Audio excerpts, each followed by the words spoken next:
Welcome back to the Going Deeper podcast. You guys, I'm excited. I have a guest with me today. This is Lauren Bowerman. Lauren is a wife, mom of two, writer, poet, editor. She's the creative content manager at Journey Women Ministries, which we'll talk a little bit about in a moment because that's kind of how I know her. And she holds a master's in Christian and Intercultural Studies from Southeastern Seminary, which is so cool. Lauren, thank you so much for joining me and taking time out of your evening to chat with me. Thank you so much for having me. I'm so excited. For those that don't know, which nobody knows this actually, we've recorded this once. So we're trying to Take two. Yeah, take two. And I'm praying that the Lord will redeem this conversation. So First, we're going to start with some rapid fire icebreaker questions because we don't know each other that well. We're just now getting to know each other, but people may not know you either. So we're going to start with the rapid fire icebreaker questions, and then we're going to jump right into the topic of digital distraction, dumb phones, the whole 9 yards. So are you ready? Okay, we've got new ones this time. Okay. Because this one's easy. Coffee or tea? Coffee. I'm same. Hate tea. Do you like tea at all? I like tea. I do like tea. I actually thought about making a cup of tea. Okay. But you would choose coffee. Okay. Hot or iced? Hot. Okay. I do love hot coffee. Okay. Early bird or night owl? Oh.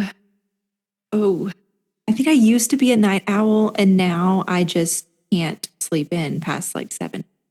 I wish I had that problem. I could sleep all day.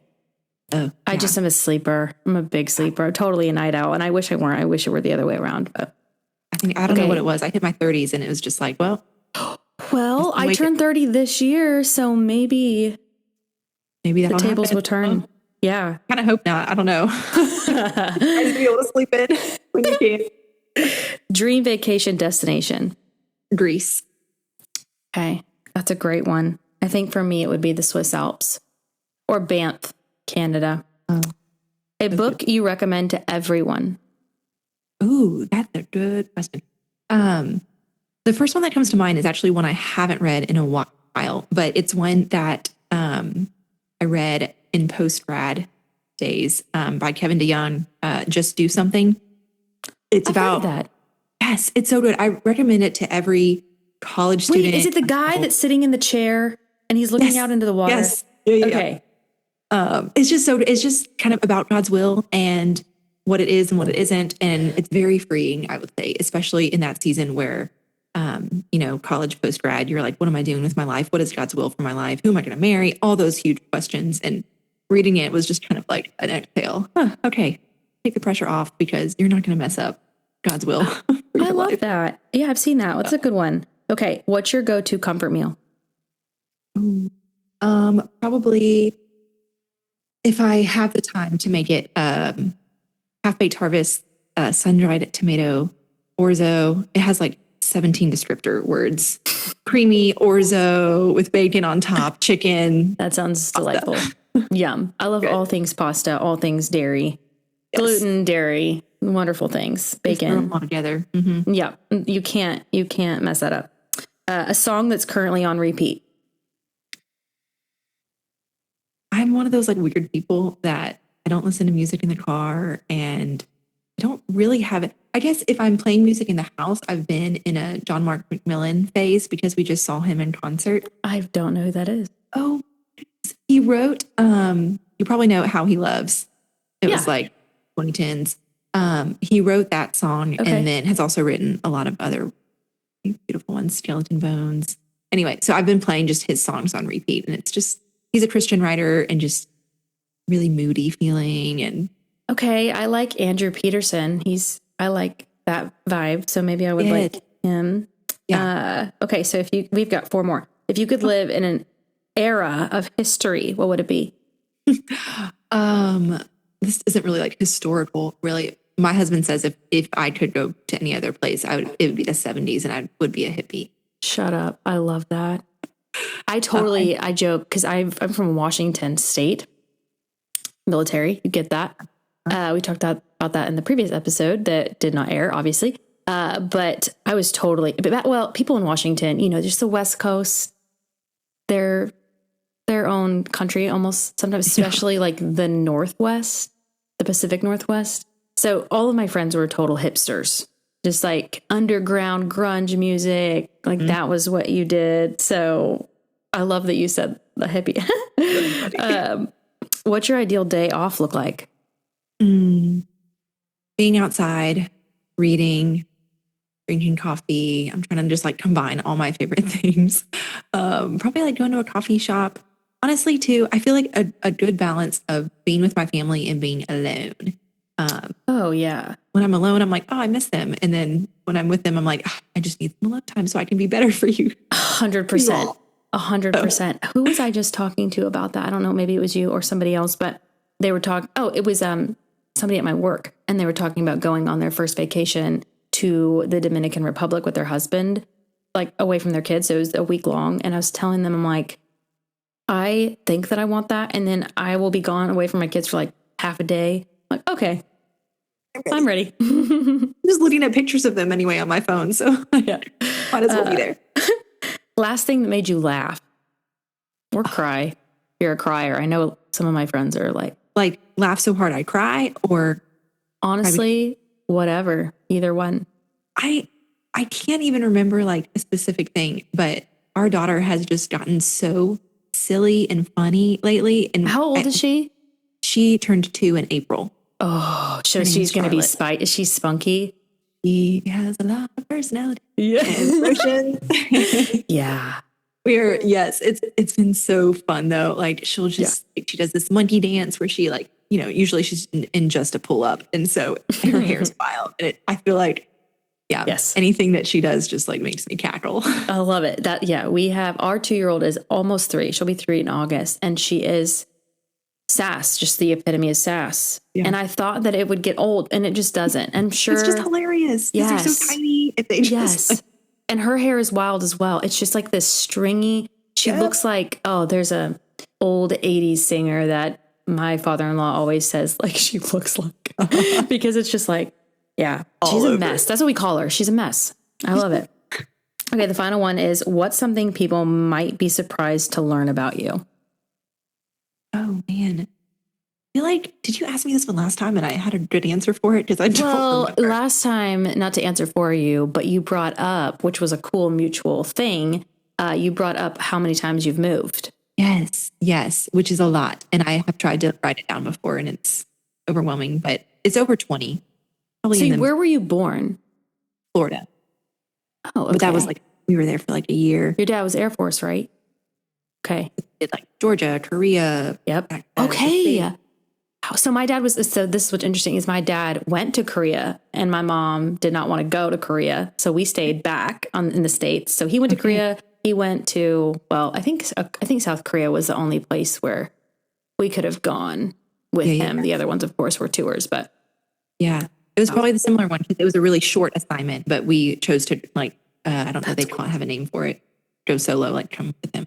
Yeah, that's so cool. I almost kind of wish we would have gone. I think that would have been a really cool cultural experience. And I think that I would have, I know you have intercultural studies from Southeast, which is so cool that you like pursued that area and focus. But I wonder if I had the opportunity to go abroad, if I would have more of an interest in the like missions and interculture. I mean, I do have a desire like to learn more about missions, but I wouldn't say as strongly as you kind of have. Yeah, it's interesting because I feel like in some ways, especially when I was graduating college, by that point I had moved like 19 times, I don't know.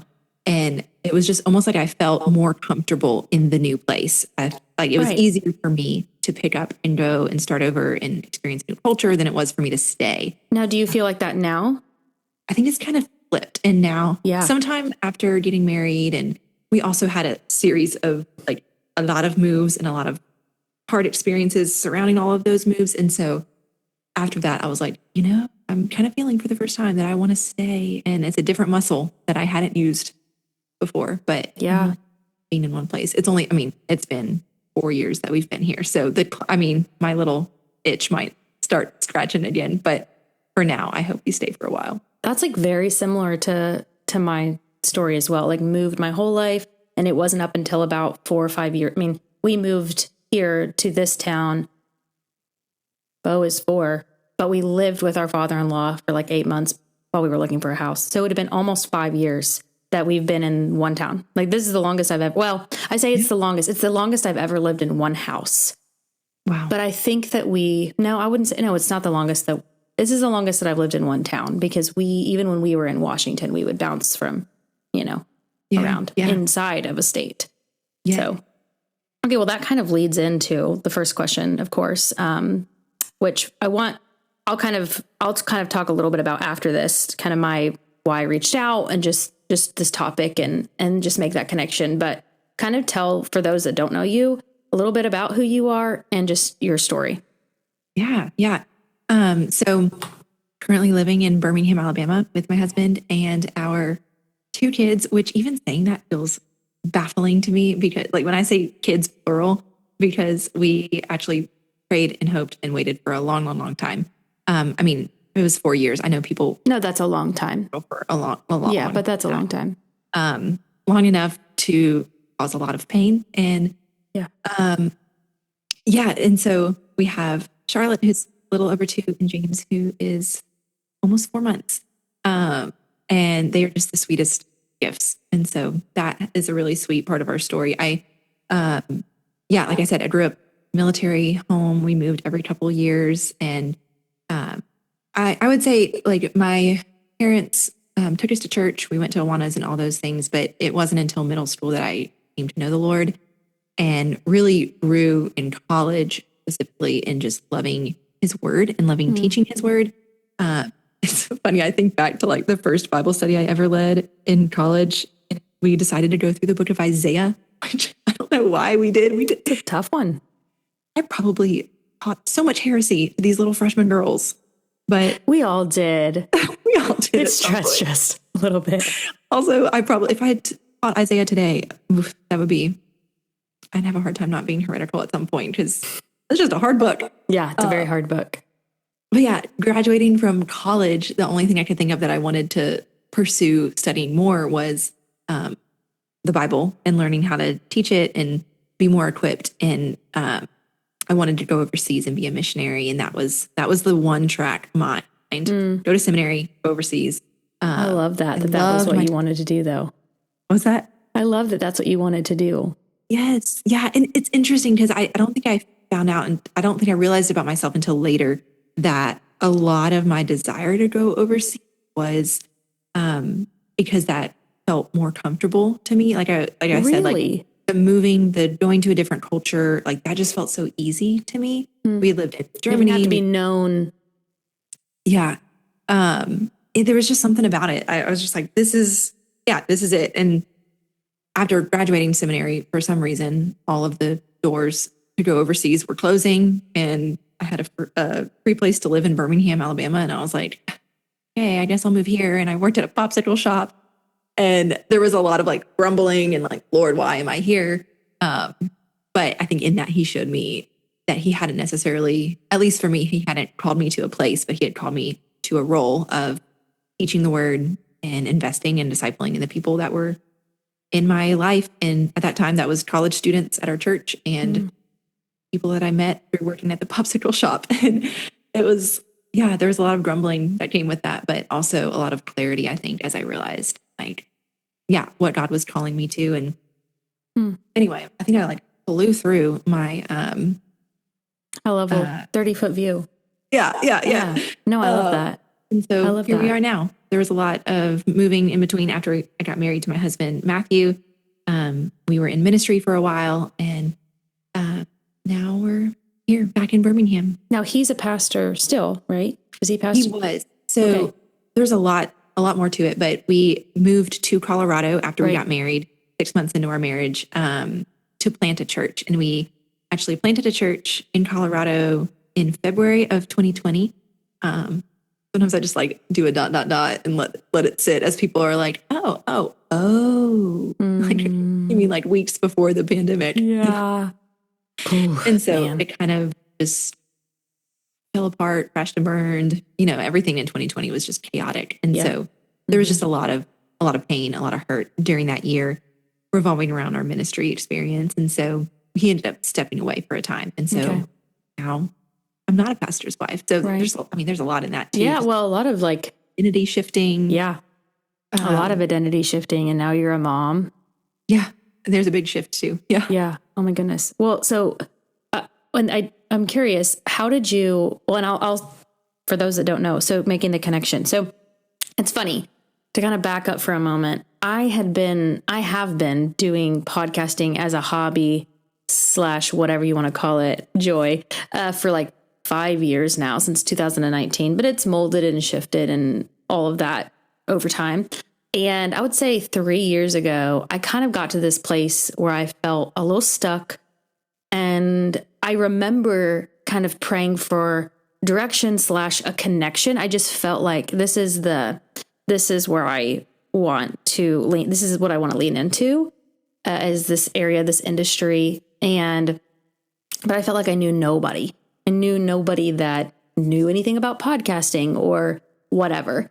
And I remember it was not longer after that prayer and that thought that I went to MOPS, my first meeting ever. I think, was it my first meeting, or maybe it was my second year? I can't remember.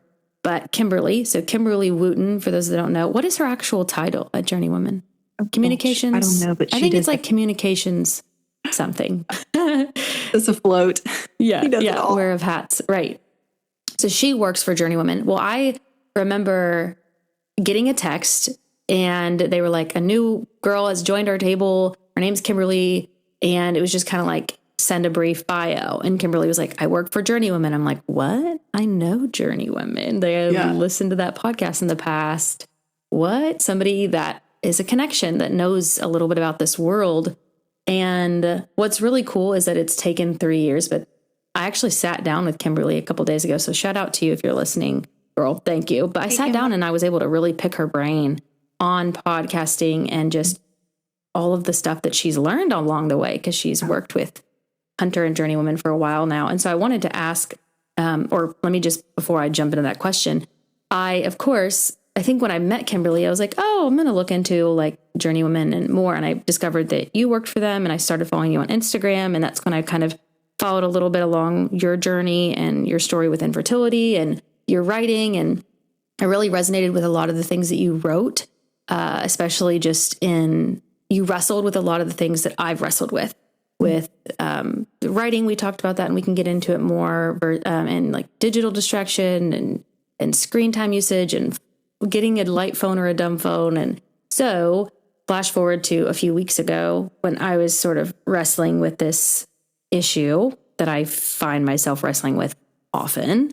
I started thinking, man, I really want to talk about this. I want to have somebody on who we can have a conversation about it. And you popped in my mind because not long prior, I'd seen on Instagram where you had shared that you were waiting for your light phone to come in. And I was like, wow, she's making the switch to a light phone. I want to talk to her just more about that decision. And because I knew you through Kimberly, that's kind of how all this has come together. So I kind of wanted to ask, that leads into just tell a little bit about your journey with migrating towards more like digital minimalism, like just being aware of that and wanting to actually make change. Yeah. I think I really started feeling the tension, and we had talked about this about like with writing and like, do I share publicly? What do I share publicly? What's the point of like putting myself out there on media, and just feeling a lot of tension there. And then it wasn't until, let's see, when was my daughter born? 2023. She's 2 years old. I can't do math. Oh, me neither. She was about 4 years old, and I vividly remember the moment and sitting in her nursery, and she's laying there under her little activity arch, being all adorable. And I look over at my phone to check the time or something and find myself scrolling on whatever, Instagram probably. And I like look back over at her, and she's just staring up at me with her big blue eyes. And I'm like, what am I doing? Like, I know the days are long, and like, especially when they're so little, you're like, there's minimal interaction sometimes as far as like engagement.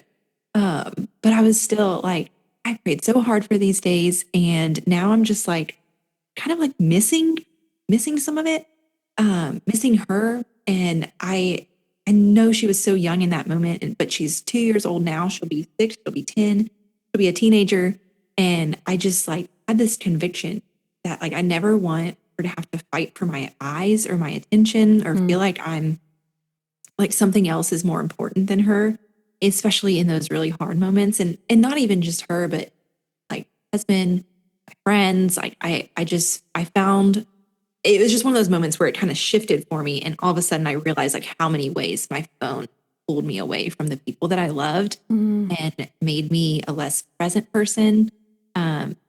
Even just in conversations with friends where it's like you hear the text, you hear the notification, and even for a second, like you kind of, look away and it just does something to that relationship, to that moment. Well, we were even in Chick-fil-A today at the playground tonight at dinner, and we were inside. We had eaten. We were inside the play area, and there was a dad sitting inside with us. Me and my husband were sitting there. We had our 7-month-old and the 2 and 4-year-old were playing in there, and there was his daughter. 2 daughters were in there, and he was sitting there and playing a game on his phone, like not paying attention at all. Now, granted, I understand that they're playing. You don't have to be doing anything. You don't have to stare at them the whole time. But I think for me, when I look at that, and this is the thought that I have in my head is, am I teaching my kids that when there is an idle moment, I don't know I can't be just idle and sit in the boredom and the awkwardness of silence. Yes. Yeah. Yeah. Because they pick up on so much. And, I feel like there was a moment at the park a couple weeks ago, and there was a little girl on a swing, and her mom was pushing another little kid, and she started looking at something on her phone, and the little girl who's, I don't know, 7 or 8, she was like, Mom, and like kept asking me like, I want to show you something. And the mom was just kind of on her phone. And like, I was just watching the little girl, and I saw the moment that like her face like fell when she realized her mom wasn't going to look. And she was like, okay, I guess I'll just, and kind of like went off. And I was like, oh, and I mean, it could be important things that you're distracted by too. Right. But like, how often do I let that moment happen before I'm like, something needs to really change with my presence? I think that's the biggest thing that comes to mind for me is like our presence is so important in being a present person. And when you're not, I think it has a huge effect on our relationships. Did you ever read the book Present Over Perfect by... Is that Shauna Nyquist? Yep. Okay. Did you ever read that? Don't think I did. I read a lot of her other books, though. Okay. I do like her writing. It was a really good book. I read that prior to having kids. And I do think that influenced me. And it was a really influential book for me during that time period, because it really opened my eyes to how much I wasn't aware of my present moment. I was very future focused or even past focused, tomorrow focused, and just not today. And it really opened my eyes to being more aware. Even Jesus talks about that, like there are just plenty of worries. There are enough worries for today, Yeah. I actually, I'll keep the story really brief, but it stuck with me, and it happened a few months ago. We, to make a very long story short, we were like really struggling financially and just been really praying and just trusting that the Lord was going to provide. And we were working through some of like the Dave Ramsey baby steps and trying to cut back on our expenses. And we wanted to get rid of our car payment, which we only had one car payment. And so we were working through that and figuring out how we could pay it off. And so we were like, oh, we'll sell it and we'll get an older van. I'm so about the van life. I'm here for it. Are you? Okay. So you're totally somebody that could do a van. Oh, yes. Okay. The sliding doors. I think that's what gets me. Yes. It was what sold my husband was the sliding doors for sure. For sure. There's so much practicality to a van. Well, anyways, so we were like, oh yeah, we'll just find like a cheap $5,000 one on Facebook Marketplace with 100,000 miles. It'll be great. Run it into the ground.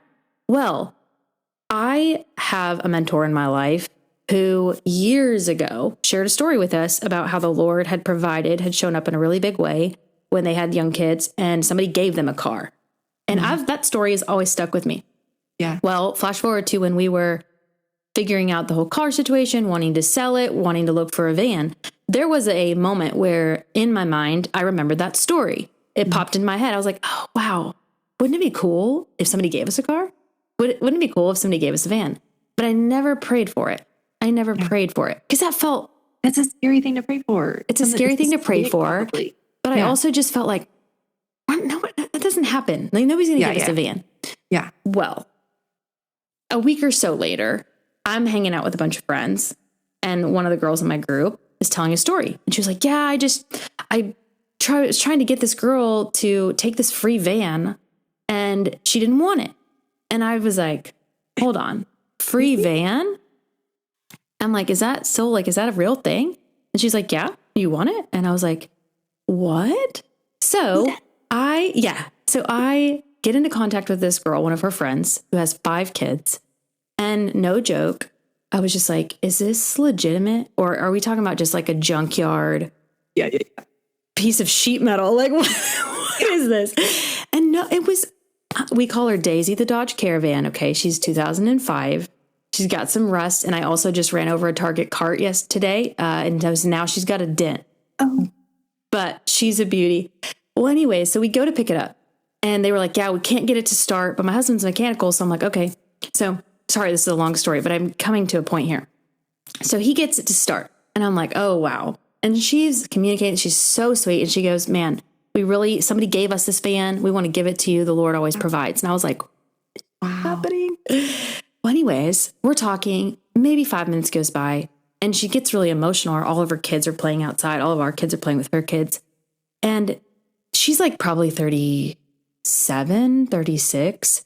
And she goes, I don't want to be this annoying older mom trying to give advice to the younger mom. She goes, well, can I just tell you something? And I was like, anything.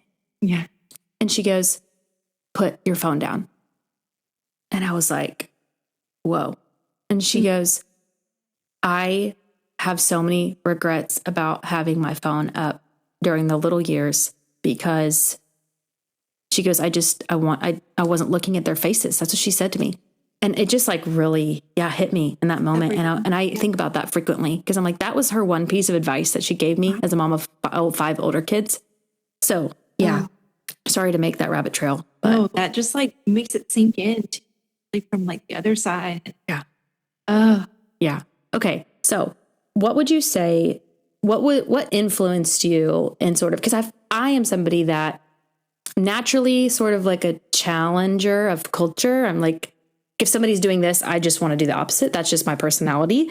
So getting a light phone, I mean, that's pretty countercultural, you know? Yeah. So what kind of has sparked your interest in making the decision to get a light phone, but also just kind of like jumping over the ledge when most people are kind of like, you know? Yeah.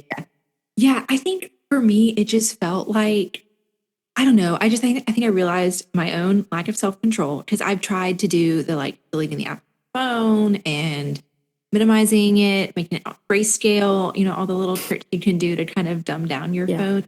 But I kind of see my own lack of self-control in that area and that I can add the app back. I can, it's still, I didn't feel like it really was aggressive enough for me, I guess. And maybe I just like am an all or nothing kind of person. But I totally can be. Honestly, to like just cut it off completely. Yeah. Because then there wasn't the pull. There wasn't the choice of like, oh, do I download the app? Do I want to? It's just like, oh, there's no internet on your phone. There's no infinite feeds. It's almost easier in a way to not have the option. Right. Yeah. It takes away the decision fatigue of like, because it takes away what I wrestle with right now is the kind of going back and forth, the tension of I've kind of made up my mind that I'm not going to get a light phone, at least for right now. That could change in the future. But so I've dumbed down my phone. Like you said, I've done all the things and I do feel as though it's helped me a lot. However, I live in that tension because I don't have a light phone, right? That does cut off my ability to have Safari and all of those things. But were there any like speakers or books or like scripture or anything? Or was it truly you got to a point, that story you told where you were like, I'm cutting off my arm per se, Yeah. Yeah. I think it had been building a lot up until that point.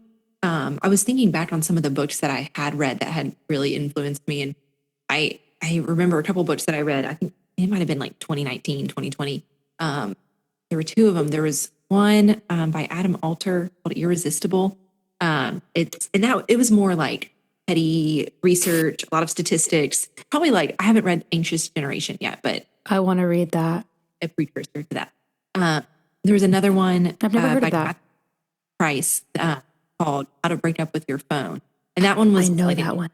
and it was practical. And I remember reading those and being like, this is like, okay, like I'm realizing the ways my phone might not be the best. But then more recently I read Andy Crouch's How to Find the Life We're Looking For. Or maybe it's just the life we're looking for, but it's about relationship in a technological world. Ooh, that sounds like a good one. Yeah. And I loved the way he wrote it. I want to read that now. Digital Liturgies was another one. That was like a more recent one. I've never heard of any of these books. Wow. Oh, yes. I'll just like send you all the links. Heck yeah. I'll now add them into the show notes. Yeah.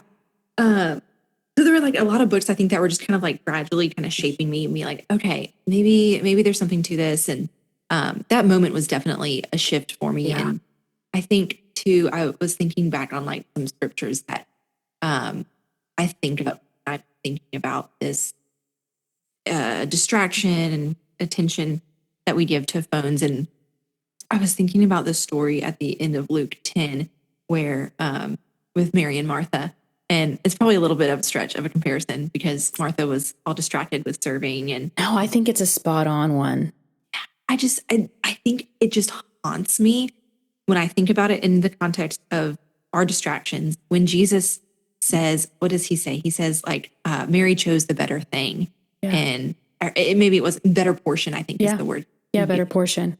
And what was that better portion? It was literally her just sitting at his feet, offering her presence to Jesus. And oh man, like what was Martha missing out on? What am I missing out on when I am just like filling with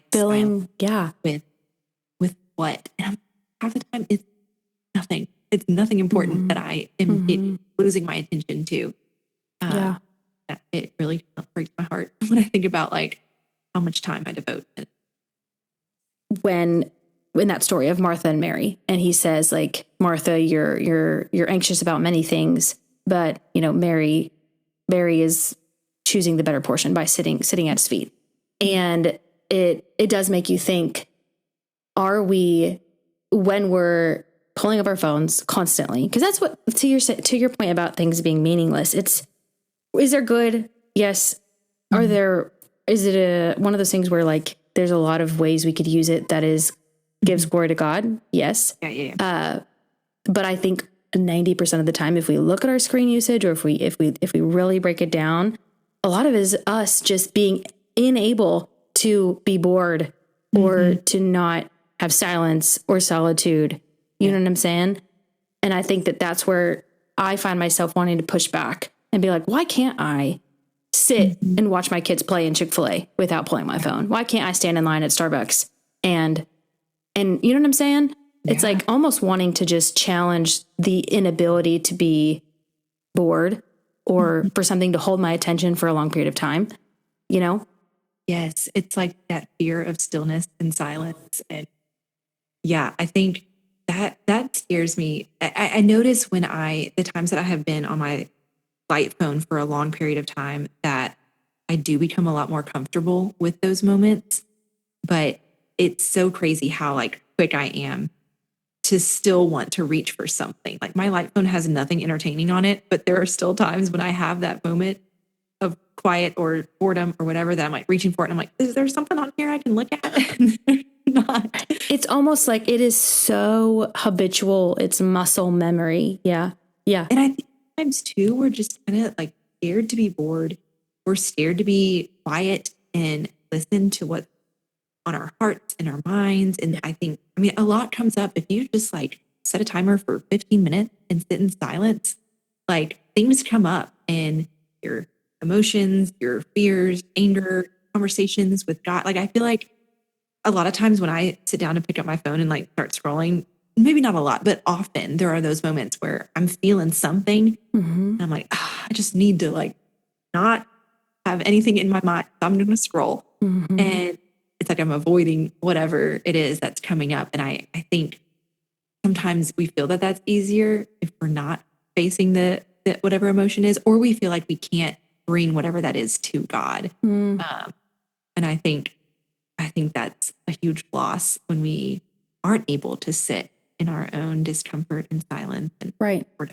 Yeah. I want you to talk to you about, you said this the last time we recorded, and it was really eye-opening to me, about how, okay, using that example, it's been a long day. You just want to numb out on your phone, or even you're having a hard moment. You have 15 minutes of just doing nothing. And so you have a choice of how you're going to fill it. You could either do nothing and just be content with that, read a book, you could do something edifying, or you could pray, right? Bring whatever's on your heart to the Lord. Yeah. But oftentimes, to your point, we choose to scroll or to numb out. And what I love, so to kind of talk into what you said about how when we are choosing that, a lot of times, especially if we're on social media, we're feeding our anxieties, which isn't going to help us. We think it's going to ease, but in the long term, it doesn't, and causes more stress, more anxiety, because we're consuming all this noise. Yes. Yeah. Like, I think I was talking about how just like what we choose to do with our time, like, really does have a shaping effect on us. And like, at the end of the day, I think, we look at our screen time and we're like, oh my gosh, it's 4 hours. Like, what could I have been doing with that 4 hours? I should have been praying. I should have been sitting and having a deep scripture time. I should have been, redeeming it in some like really beautiful spiritual way. And that's awesome if you do like nix all your screen time and replace it with prayer. Do that if you can. But I think too, like, there are so many ways that like we are shaped by how we spend our time. And it's like, if I have an hour after I put the kids down to bed, I could spend it scrolling and thinking that I'm finding rest in that time of like numbing out and just looking at some reels. But I'm actually filling my mind with more things that are going to contribute to my own anxiety. Like, oh, I just scrolled through 6 different parenting reels about all the ways that I'm doing it wrong and this person is doing it right. And I need to, fix that. Or, oh, I just saw 8 pictures of people reading their Bibles and now I feel guilty because I'm not reading my Bible. It's just like, I think I'm getting rest by sitting here on my phone, but I'm actually just like piling on the opinions and perspectives and comparison with the person that I see who's hanging out with my friend that I'm not hanging out with. And it's like, instead, maybe I put the phone away, maybe I pray, maybe I read my Bible, or maybe I pick up my knitting needles and do something restful with my mind that will help me to wake up tomorrow with a more refreshed soul. Like, I just have seen in myself the difference that it makes when I do first, or if I sit down and try to sew a hideous dress that my daughter's not going to wear, but I spent an hour doing something with my hands. I don't know. That's such a good point. I love that yes, I think in our minds, we can look at our screen time usage and think, oh my goodness, that's 4 hours I could be spent doing this spiritual thing or that spiritual thing, which, to your point, we could probably all up the amount of time we're spending with the Lord and in prayer and in spiritual disciplines. I mean, you can't go wrong there. But to your point, you could also have the perspective of, but I could do this. I could do something that is fun, that is fulfilling, that's going to fill my cup in a different way, that is restful, that is joyful, that in turn will allow me to, like you said, wake up feeling rejuvenated, or even just at peace or more content than we would if we had chosen the noise. The whatever you see on social media, like that we think, like, when you're sitting there, yes, you're physically relaxed, but you're mentally filling your mind with all sorts of stress. I think every time I get on social media, I see something that I didn't want to see, or I hear something that I didn't want to hear. Yeah. And I'm like, oh, I wish that wouldn't have popped up in my feed. Right. It's never neutral. Like, there's always an effect. And even like the good things that come from it. Like, I think connection is one of the reasons that I stay on social media. There's all these people that I love to connect with. And then I'm like, okay, but am I actually connecting with them? Or like the people that I say I want to connect with, could I just pick up the phone and call them instead of like consuming their life from a distance? Yeah. And I think we just kind of trade the pseudo connection that we think we're getting for something that just kind of leaves us feeling a little empty and Yeah. frustrated. Well, and I don't think we were ever meant to be aware of everything that we're aware of. But I don't think we were also meant to know as many people as we know and know what's going on in their lives.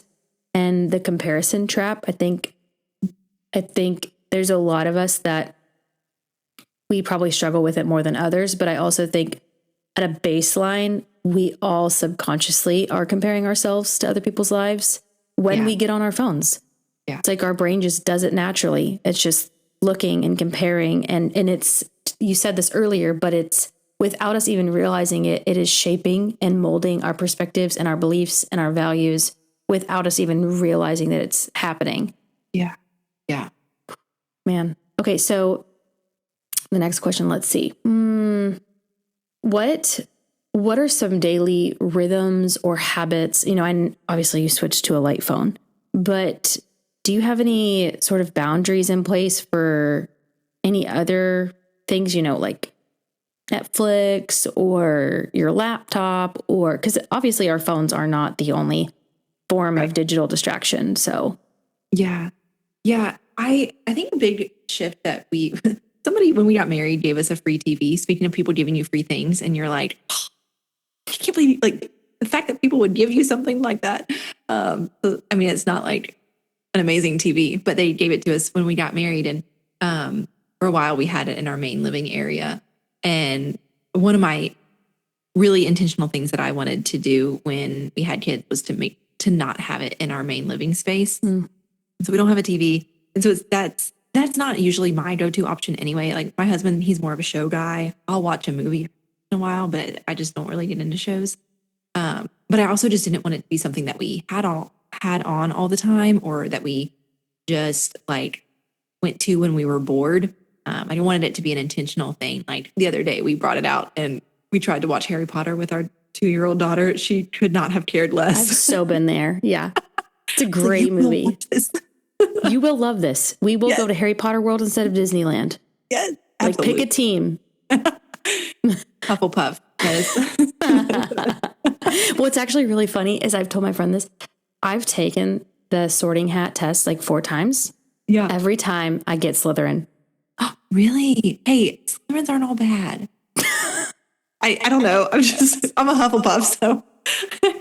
Yeah. One of the things that it describes, one thing, and I don't know if this is what, I'm just going to say this is what it is because it makes it look better than what me being Slytherin. But it talks about like people in Slytherin are extremely protective of their people to the point where they'll like kill if somebody's like harming. And I see that. I'm very protective of my people. Yeah, that makes sense. Okay, so back to the boundaries of the TV and stuff. TV. Yeah, I think like physical proximity is really helpful for me. So like we have chargers basically on the 2 ends of our house, in our bedroom and in our laundry room where my husband's office is. And like I try to keep my phone plugged in. Well, it's usually dying. My husband's always rolling his eyes at, but I try to keep it in the bedroom charged, or somewhere else. I think just like putting my phone to bed or having hours where I don't have it near me, is really helpful for me. Like putting the TV in our bedroom, just not in the main living space. That's been really helpful. Like I said, when I am on my iPhone, I delete the apps because I just know my own weaknesses, and it's not like I'm perfect at it. Like there are so many times where I'm like, oh, it's been an hour. How did that happen? Here I am scrolling. And I try like immediately when I feel that like, oh, I'm like, okay, delete the app. Like we're done. And I don't want to do that tomorrow night. And I think that I try to also like keep replacements for what I want to do with that time instead. Like out to like my sewing machine is out, and I put books on my nightstand, and my Bible open on my counter. So like the things that I want to be doing, I think the physical proximity of having those things close really helps in having the things that I want to distance myself from more. Yeah, I completely agree. I would echo the dumbing your phone down and being really diligent to keep apps off your phone. I don't have any apps on my phone other than Walmart Plus. I don't know. I can't think of any others because I just think in my mind, if I can do it on my laptop, I can do it later. It doesn't have to happen right now. So I think that's a big step, is just being really diligent to cut out games and socials and all that on your phone. Yeah. And then, what was the other one that I was going to say? I'm spacing on. Holy Spirit, help me. Oh, it'll come to me. Because we were talking about healthy phone boundaries, but let's see. Let's jump to the next question here. So for somebody who's listening and maybe feels like, okay, either they feel convicted because they're like, man, my screen time's a lot, or they're intrigued and they're like, never really thought about that, switching to a dumb phone, whatever. What would you say? Like, and maybe they're overwhelmed by the thought of even making a decision like that, because it's such a common thing for us to deal with. And it also can at times feel really daunting to even address it, because it's such a prevalent problem personally, because I can speak into that. I mean, it's a real struggle. It's a constant thing. And we talked about this the last time. I really do think that it's never going away, right? Like text never going away. Social media is never going away. So we're always in this broken world. We're always going to be wrestling with it and dealing with it. And I think in my flesh, I want it to go away so that I don't have to work on it. But that's not going to happen. But for the person who maybe feels overwhelmed, what would you encourage them with? Where should they start? Yeah, I think there's a lot of practical steps, like, dumbing down your phone. I try to wear a watch so that when I'm trying to check the time on my phone, instead I can have it on my wrist, or like having a digital camera, like those practical things. But I think something that's been more helpful for me is like kind of digging down a little deeper into the root of why I'm so inclined to reach my phone, or maybe just kind of opening my mind to the ways that it is actually changing me. And I think a lot can come from just being honest with yourself and being curious and asking yourself questions, or asking somebody else questions about you and your phone usage. And asking yourself, like, how is my phone shaping my heart? And am I are there ways that I'm neglecting the better thing by my phone? Are there ways that it's impacting my in-person relationship, family, and my friends and my spouse? I think asking those questions and just like starting the conversation with yourself or your friends can be really helpful, because you can make all the changes, but if you're not like really, I guess, seeing the need for it, or seeing the negative ways that it's impacting you, then it's not as easy to do it long term. I think to do those little changes long term. But I think too, at the same time, I also hope that the people listening in all of this conversation feel like there's a lot of like, it's not the holier thing to have a light phone or to have no smartphones. Like, it's not, if for you, that might not be the answer. And I think it can be really easy for me to get in the shame spiral of, my screen time last week was 4 hours and week 4 was 5. And now, it's just like you start thinking about how horrible you are and how disappointed God is with you. And that's just so not true. And I think it's really important, as we do have these conversations, for that God has grace for you, whether you're trying to distract yourself from hard things that you're facing, or in a weird place where you don't want to talk to him in the silence. Like, there's just so much grace, I think, that we can all be met with wherever we're coming at this conversation from.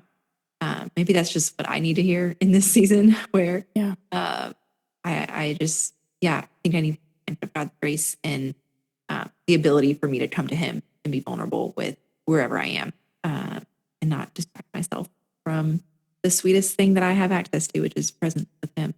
Absolutely. And also the reminder that, like, I find so much comfort in his mercies being new every morning, because especially as a mom, but anybody really, when you have, like, if you don't understand or fully grasp like the mercy of God, it's transformative, because when you have really hard days or you have really rough days, when you make all the wrong decisions and you yell at your kids and you scroll for 3 hours, to be able to wake up the next day and say, like, the slate is clean is truly transformative. There's a genuine, I think that's where, as Christians, that's sort of an aspect of the joy that we have in Christ, is that because of the cross and because of who he is and what he gives us through like our faith in him, we have that fresh start every day. We have that abundant grace, as you talked about. And it's not even just new every morning, right? It's new every moment. And that's so encouraging when you have hard days and you suck at life and you scroll and numb out and make all the wrong decisions, you know? So thank you for saying that. I also wanted to mention, I was in First Thessalonians this morning, and this shifting from like the encouraging aspect to sort of more like the exhortation aspect. And this is always, for me, a wake-up call. But I was reading in First Thessalonians this morning, and it was talking about the return of Christ and, you know, how he's going to come like a thief in the night, and to be sober-minded and to stay awake and to stay alert. And it was just a reminder that when he comes back, I don't want to be caught scrolling. Like when he comes back, I don't want to be caught numbing out in front of a screen, because either A, I feel like I couldn't come to him because of shame or whatever, or B, I just didn't choose the better portion, right? I think, I remember what I was going to say earlier, was that you were talking about how one of the things that can help practically is having things around your house of what you actually want to do with that time, you know, whether it be hobbies or whatever. And I have found, like, personally, that a lot of the times when I have hard days or weeks where I am trying to distract myself with screens or my phone, it's because I'm not busy intentionally doing something else. And I'm just simply, I have this time and I just want to escape from this time, rather than thinking, ooh, I'm excited, I have this time and I've been wanting to finish this book, or I've been working on this project, or, you know, personally, and I know you would have your own, you know, I really love working on this project or on this podcast. And I feel like this is my sort of lane. This is like the kingdom work that the Lord has me doing right now. And it's exciting. And it makes me want to spend that time not numbing out or scrolling. And so I think one encouragement practically would be to find a hobby or find something that you really enjoy doing that fills your cup, that is more, you know, exciting to you than not being on your phone, you know? Yeah. Yes. And I know you said you've been doing a lot of scripture memory too. And I feel like that is such an intentional, like, way to combat the ways that our phones are like destroying our brains and stealing our attention and making our attention span smaller, and like really working a muscle that we just don't work very often. Yeah. Like that is such a really beautiful way to redeem the time that have. Well, I need to be better at it, but I'm definitely, I'm doing the thing. I mean, my goal is to memorize First Colossians, but when that happens, time-wise, who knows? But I have been able to challenge my presupposition and the opinion that I had previously of like, I don't have the time to do that, or I'm a super forgetful person, so I can't do that, or I don't have a good memory, and, you know, all the things that are really just like lies, ourselves and the enemy. And I read a lot of books on it, so that helped. But I think just kind of combating all of that and being like, no, you know, I'm going to make time I'm going to make time for what I think is important, and what could be more important than, you know, memorizing God's word and hiding it in my heart. And I do think that scripture memorization as a practical tool, and knowing, like, even just, where is it? Like, whatever is praiseworthy, whatever is good, whatever is, you know, pure, like, think about such things. And that is actually a scripture that I think about often when I'm scrolling and I'm seeing yuck. I think about that and I'm like, this isn't pure. This isn't praiseworthy. This isn't good. And so in that moment, it almost becomes a sin, because I'm making a decision to fill my mind with things that are not praiseworthy or good or pure, you know? Yeah. And just like you're actively fighting the tide, you're going the other way to shape yourself into the person that you want to be versus kind of like drifting along with wherever your scrolling takes you. Yeah. I think I said in the other one, I don't know where this quote is coming from, but maybe I heard it Jenny Allen or something, but it takes nothing to drift. Mm-hmm. Like you just have to do nothing to drift. Yeah. And so even if all you're doing, and maybe this is where we'll close here, is if you feel like you do have, which honestly, I would say if you don't have a problem with it, are you a saint alien from somewhere? I just don't know how you couldn't struggle with something like this. It's just such a universal problem. But if you do feel like it's a struggle for you and, you know, you feel that tension and you are going to do nothing about it, right? Like I think we should try and do something. And so what would you say to kind of close if they could do one thing? Like what would that one thing be just to take a step in the right direction? Like I want to say like, oh, just get a light phone because for me, that's like the easy answer. Yeah, I feel like the physical things that you can do, whether it is the big jump of getting the light phone, or honestly, like try it for a week. Try like taking everything off your phone, Safari, don't Google, like take it off of Google and take off your camera, whatever. I mean, iPhone makes it hard to take off all those things, but do it for a day, do it for a week. And I think you'll notice that it's really inconvenient. It's really inconvenient for me to have a light phone when I do. And everything's just clunky and not as easy.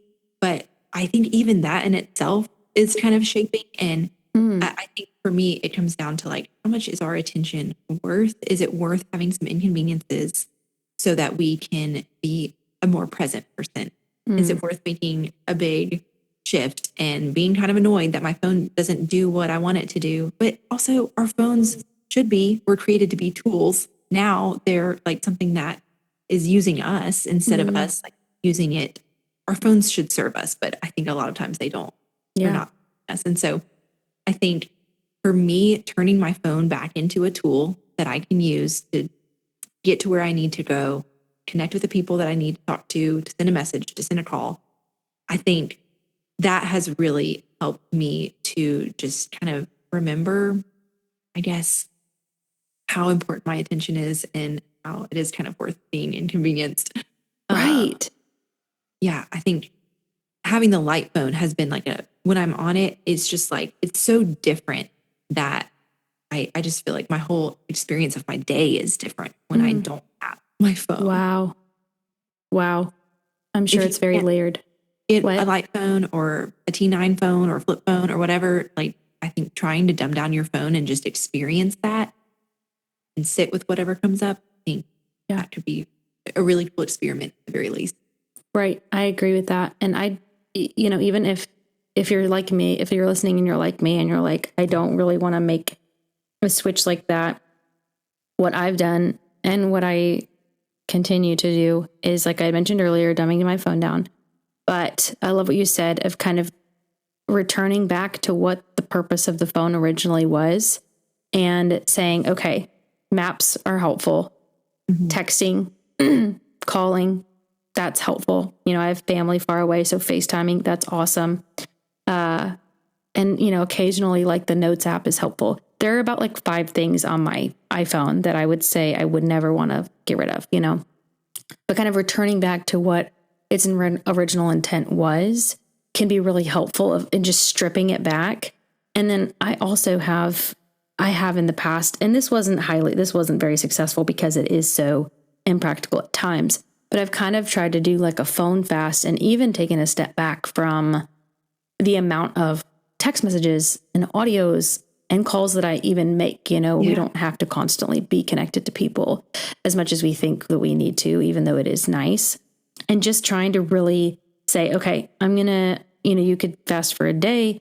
I know I think it's somebody famous, but they fast once a day. I think it's on Sabbath. I think it's like on Sabbath on Saturdays. I think probably John Mark Comer.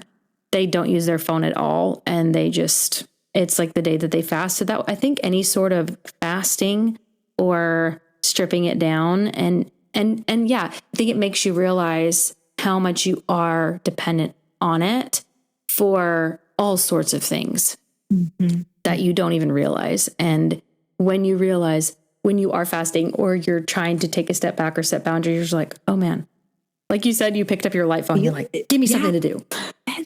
Yeah. Yes. Yeah. Like my thumbs are just looking for something. And I'm like, oh, this habit is so ingrained. It's so ingrained. Okay. Well, this is great. I feel like I think we redeemed the tech problems. Thank you so much for coming on again with me to chat with me. I hope that this conversation was encouraging for you guys. Lauren isn't really, are you like that? Are you taking a break from social media? Like, I know you can briefly go into that because this isn't going to be like you can find Lauren here. In fact, Lauren's trying to like not be found.